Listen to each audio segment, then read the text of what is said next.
नमस्कार बंधुरा माয়ের রান্না এন্ড ব্লগ চ্যানেলে আপনাদের সকলকে জানাই অনেক স্বাগত। आज আবারও হাজির হয়ে গেলাম দারুণ স্বাদের রেসিপি নিয়ে।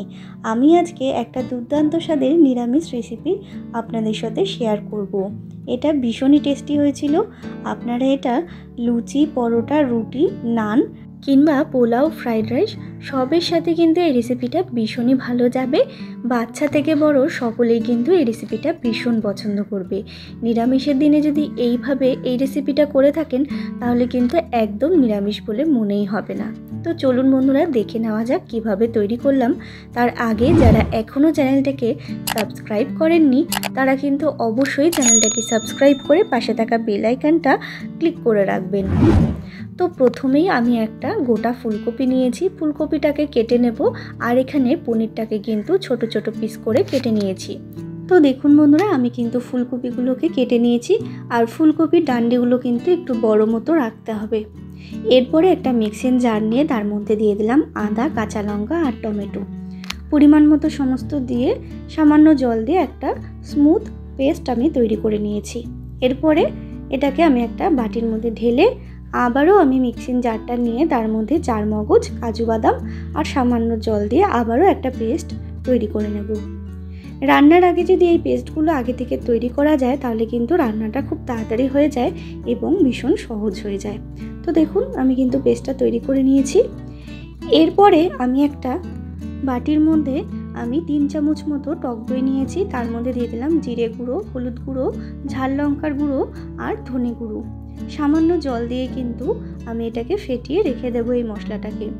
এই মশলাটা তৈরি করে রাখলে কিন্তু একেবারে বাটা মশলার স্বাদই আসে। আর এইভাবে কিন্তু আগে থেকে মশলাটাকে তৈরি করে রেখে দেবেন, তাতে মশলাটা ভিজবে, একেবারে বাটা মশলার স্বাদই আসবে। তারপর সরাসরি গ্যাসে একটা কড়াই বসিয়ে তার মধ্যে দিয়ে দিলাম আমি সর্ষের তেল পরিমাণ মতো। তেলটা গরম হয়ে গেছে, তার মধ্যে দিয়ে দিলাম পরিমাণ মতো লবণ। লবণটা দিয়ে আমি যে কেটে রেখেছিলাম পনিরগুলো, সেই পনিরগুলো হালকা করে কিন্তু ভেজে নেব। আর আপনারা সকলেই জানেন পনির কিন্তু খুব বেশি ভাজতে নেই, তাহলে কিন্তু ভীষণ শক্ত হয়ে যায়। তো হালকা করে কিন্তু আমি ভেজে নিচ্ছি, ভেজে তুলে রাখছি। তারপরে ওই তেলের মধ্যেই আমি দিয়ে দিচ্ছি ফুলকপিগুলোও কিন্তু আমি হালকা করে ভেজে নেব। আর এখানে কিন্তু আমি আর লবণ ব্যবহার করছি না, যেহেতু আমি তেলটা গরম হওয়ার পরে অনেকটা পরিমাণেই লবণ দিয়েছি, তার জন্য আর এখানে লবণটা ব্যবহার করলাম না।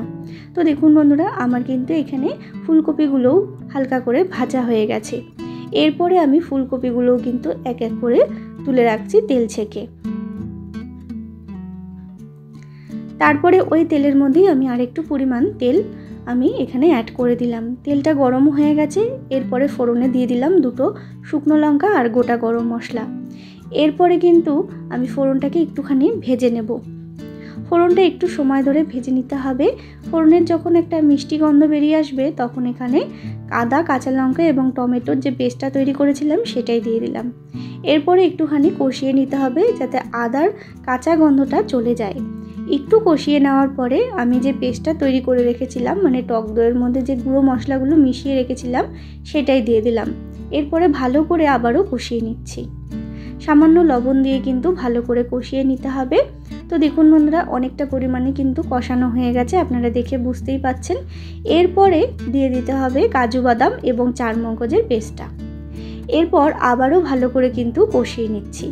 তো দেখুন বন্ধুরা, আবারও কিন্তু ভালো করে কষিয়ে নিয়েছি। যে এক্সট্রা জলটা ছিল সেটা কিন্তু অনেকটা পরিমাণে শুকিয়ে গেছে। এরপরে দিয়ে দিলাম ফুলকপিগুলো দিয়ে আবারও কিন্তু আমি ভালো করে কপিটার সাথে কষিয়ে নেব, যাতে ফুলকপির মধ্যে ভালো মতো এই গ্রেভিগুলো ঢুকে যায়। তো দেখুন ফুলকপিটা অনেকটা পরিমাণ নরমও হয়ে গেছে আর গ্রেভিগুলো কিন্তু ফুলকপির মধ্যে একেবারে ঢুকে গেছে, আপনারা দেখে বুঝতেই পারছেন। আর তেলও ছেড়ে দিয়েছে। কষানো কিন্তু কমপ্লিট। এরপরে দিয়ে দিলাম আমি সামান্য পরিমাণ জলটা কিন্তু খুব বেশি দেওয়ার একেবারেই দরকার নেই। এই রেসিপিটা একটুখানি মাখো মাখো টাইপেরই হয়, আপনারা সকলেই জানেন। তো দেখুন তারপরে দিয়ে দিলাম আমি ভেজে রাখা পনির আর সামান্য পরিমাণ চিনি। যে কোনো নিরামিষ রেসিপিতে চিনিটা দিলে কিন্তু ভালোই লাগে। এরপরে সমস্ত উপকরণ দিয়ে আমি প্রায় 10 মিনিট মতো ফুটিয়ে নিয়েছি। তো দেখুন সমস্ত উপকরণ দিয়ে 10 মিনিট মতো ফুটিয়ে নেওয়ার পরে অনেকটা পরিমাণ একটু জলটা শুকিয়ে গেছে। এরপরে কিন্তু আমি দিয়ে দিলাম গরম মশলা গুঁড়ো আর 1 চামচ মতো ঘি। ব্যাস, আর কিন্তু কিচ্ছু দেওয়ার নেই। এরপরে গ্যাসের ফ্লেমটা আমি অফ করে প্রায় 5 মিনিট মতো ঢেকে রেখে দেব। 5 মিনিট পরে কিন্তু আমি সার্ভ করছি। আমার কিন্তু এই রেসিপিটা একেবারে তৈরি হয়ে গেছে।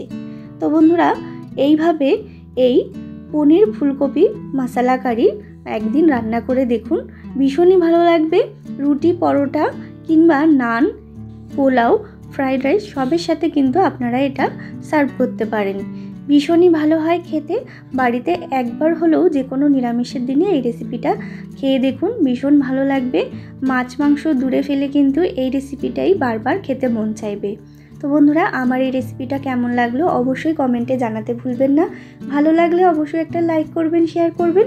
আর যারা এখনও চ্যানেলটাকে সাবস্ক্রাইব করেননি তারা কিন্তু চ্যানেলটাকে অবশ্যই সাবস্ক্রাইব করে আমার পাশে থাকবেন। নিত্য নতুন ভিডিও দেখার জন্য আবারও হাজির হব নতুন রেসিপির সাথে।